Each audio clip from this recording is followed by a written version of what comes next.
condition pour na séjour na bino na Kinshasa yangoyo. Tozali na appartement pour na bino meublé na ndenge ya mikili. Komi tungisa te pour na accessibilité. Sécurité pe ba déplacement na yo ezali assuré.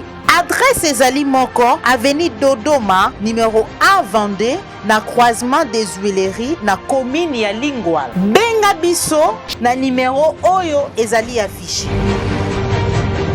Nous saluons l'entrée de son Excellence Madame la ministre d'État.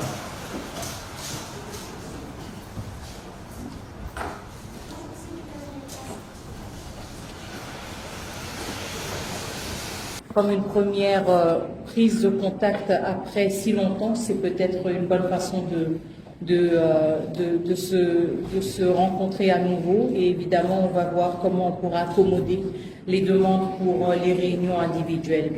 Alors, avant d'entrer dans le vif du sujet, je tenais tout d'abord à exprimer en mon nom et en nom de notre peuple notre profonde reconnaissance pour les nombreuses marques de solidarité et de compassion que nous avons reçues pendant ces dernières semaines. C'était des semaines très difficiles, mais malgré le fait que j'étais en dehors du pays, je peux vous dire que nous avons reçu vos nombreux messages, vos nombreux appels, et nous les avons fortement appréciés. Nous apprécions aussi fortement le fait que beaucoup de ces appels et beaucoup de ces gestes de solidarité se sont aussi matérialisés à travers des contributions très importantes en termes de l'appui humanitaire et qui se traduisent justement en une aide concrète et par des offres de bons offices. Donc je tenais à revenir là-dessus et vous remercier encore une fois pour ces précieuses contributions et justement cette démonstration continue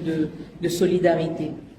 Et même s'il y a quand même un certain temps qui est passé, je tenais aussi, en mon nom propre, à saisir cette occasion pour réitérer clairement notre condamnation des attaques contre plusieurs missions diplomatiques survenues pendant les dernières semaines du mois de janvier. Je sais qu'il y a eu plusieurs prises de position au niveau du gouvernement, mais en ma qualité de ministre des Affaires étrangères, je tenais vraiment à réitérer ce message encore une fois et réitérer aussi le fait que ces actes sont inacceptables et vont complètement à l'encontre des principes fondamentaux et du droit international, mais surtout notre perception à nous-mêmes de la diplomatie et comment nous souhaitons engager des relations constructives avec nos différents partenaires. Nous avons quand même réitéré le fait que le processus de Nairobi restait une option et la seule issue pour le M23. Et encore une fois, je réitère aussi le fait que le président honoraire Kenyatta, facilitateur du processus de Nairobi, a la pleine confiance du président Tshisekedi, qui lui a donné justement carte blanche de faire usage de son rôle en tant que facilitateur pour engager les différents groupes armés en fonction aussi de son évaluation. À cet effet, il y a des échanges continus entre les chefs d'État, surtout entre le président Tshisekedi et Lorenzo. Je ne vais pas entrer dans les détails évidemment. Mais nous saluons l'engagement continu de l'Angola pour justement ne pas mettre en péril les acquis du processus de Luanda et pour œuvrer pour leur consolidation. Et donc, nous saluons aussi l'engagement politique continu du président Lorenzo. Je pense que c'est une question vraiment de quelques jours où nous allons voir tout cela prendre une forme beaucoup plus claire et nous allons aussi sortir un peu des spéculations. Je vous demande juste d'être patient. Et je ne vais pas répondre en toute précision et en tout détail minutieux, même si je comprends tout à fait votre curiosité. Ce sont des efforts en cours parce qu'encore une fois, pour la République démocratique du Congo, c'est une priorité que ce processus reprenne. Donc il y a beaucoup d'échanges continus au niveau des chefs d'État dans la sous-région. Qui encore une fois ne sont pas nécessairement divulgués et qui ne font pas nécessairement l'objet de communication officielle, mais nous sentons pas seulement au niveau de la République démocratique du Congo, mais au niveau aussi de la région, de la sous-région, aussi le besoin de reprendre le plus vite possible le processus de Luanda et celui de Nairobi pour ne pas perdre le momentum et pour pouvoir passer à l'action rapidement. Nous voulons surtout éviter de nous retrouver dans une situation d'enlisement et dans une situation où après on ne sait pas comment relancer les choses. Donc je comprends et je partage tout à fait votre impatience et je pense vraiment que dans les prochains jours on pourra avoir plus de clarté là-dessus.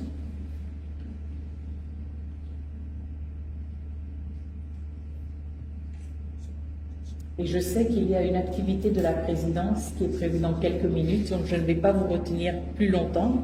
Je voudrais juste réitérer encore une fois aussi mes remerciements sincères pour votre présence. Je sais que nous avons eu à changer de programme quelques fois. Merci pour votre flexibilité. Et j'espère qu'on pourra se retrouver dans ce format ou dans un format différent dans les prochaines semaines. Je voulais aussi dire un dernier mot par rapport aux sanctions. Désolé, il m'a échappé pendant que je faisais le point. Je voudrais exprimer aussi notre reconnaissance justement pour la prise de position très forte que nous avons vue de certains pays par rapport aux sanctions pour lesquelles nous avons plaidé, nous continuons de plaider.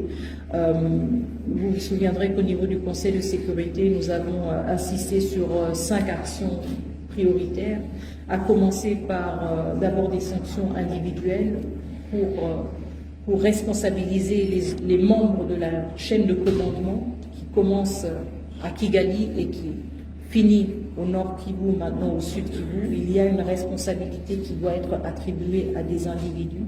Et donc nous saluons aussi le courage de certains États membres des Nations Unies de prendre aussi des actions fermes contre les individus. Le deuxième point était lié aux ressources naturelles et l'exploitation illicite des ressources naturelles.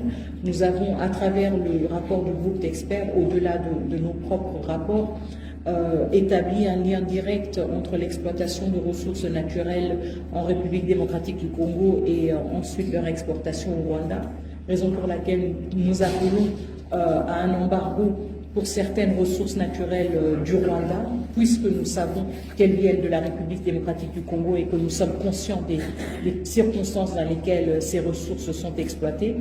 Le troisième point est lié au statut du Rwanda en tant que pays contributeur de troupes aux Nations Unies. Nous pensons que c'est quelque chose d'extrêmement préoccupant, profondément préoccupante. Pour moi, je le dis en toute transparence, en tant qu'ancienne du peacekeeping, ancienne des Nations Unies, c'est quelque chose d'extrêmement préoccupant de voir un des plus grands pays contributeurs de troupes aux missions de maintien de la paix des Nations Unies être lui-même auteur non seulement de violences directes contre des casques bleus, mais aussi de violences indirectes contre les installations des Nations Unies et contre leur capacité à exécuter leur mandat. Je pense qu'il y a une telle dissonance entre cette posture et les principes des Nations Unies qu'elle devrait nous interpeller tous par rapport à ce statut qui est quand même aussi un privilège de représenter et de porter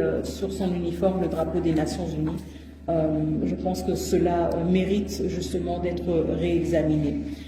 Nous avons aussi comme quatrième point, qui était en fait le premier point, désolé, insisté sur le retrait des troupes rwandaises du territoire de la République démocratique du Congo. Et le cinquième point, il m'échappe toujours, cinquième point, pardon. Ah, très bien, la traçabilité des armes, justement. Donc, vous vous souviendrez aussi, surtout pour ceux qui suivent la République démocratique du Congo et sa péripétie au Conseil de sécurité depuis plusieurs décennies, vous savez aussi que la République démocratique du Congo était sous embargo d'armes, mais aussi plus tard dans un système, si vous voulez, de notification obligatoire pour tout achat d'armes. Et c'est ce que nous exigeons par rapport au Rwanda. Il ne s'agit pas d'un embargo d'armes, mais il s'agit d'une meilleure traçabilité de ces armes.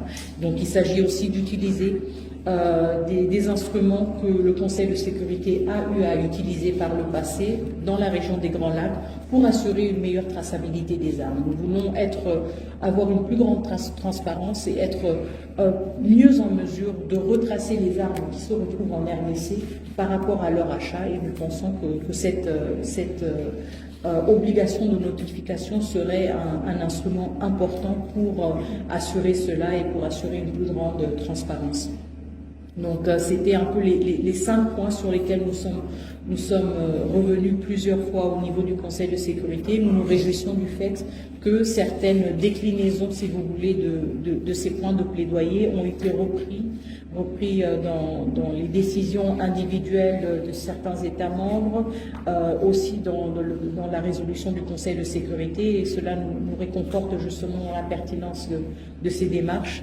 Et nous continuons à insister sur le fait que le Conseil de sécurité et la communauté internationale devraient continuer à faire usage de ces différents mécanismes et instruments pour une plus grande redevabilité, mais aussi, et je pense que ça c'est un point important, mais aussi ne pas sous-estimer le potentiel de sanctions pour éviter encore plus de violence. Donc certes, les sanctions sont rétroactives parce qu'elles sanctionnent un comportement, mais en même temps, elles ont aussi la capacité d'être préventives et de prévenir encore plus de violations, encore plus de violences. Et c'est un point sur lequel nous avons insisté et sur lequel nous revenons souvent.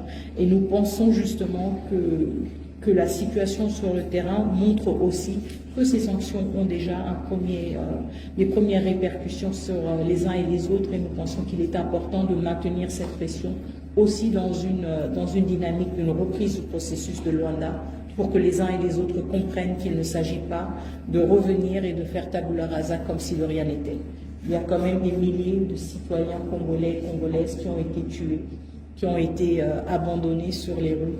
Nous avons vu des scènes horrifiques, nos téléphones, et je suis sûre que c'est le cas pour certains d'entre vous, nos téléphones sont pleins de vidéos, d'images atroces. Je pense que nous sommes tous aussi dans le souci de gérer tout cela d'une manière ou d'une autre, aussi psychologique, mais nous ne pouvons pas dissocier justement toute perspective d'une relance d'un processus diplomatique de cette réalité-là aussi, de cette atrocité que la ville de Goma et la ville de Bukavu ont vécu. Et donc l'aspect de la redevabilité est extrêmement importante et nous insistons là-dessus. Merci beaucoup, je vous souhaite une excellente journée et à très bientôt, dans d'autres formats certainement. Merci. Merci beaucoup. L'assistance qui est de bien vouloir sur lequel vous saluez une sortie de son excellence Madame la ministre.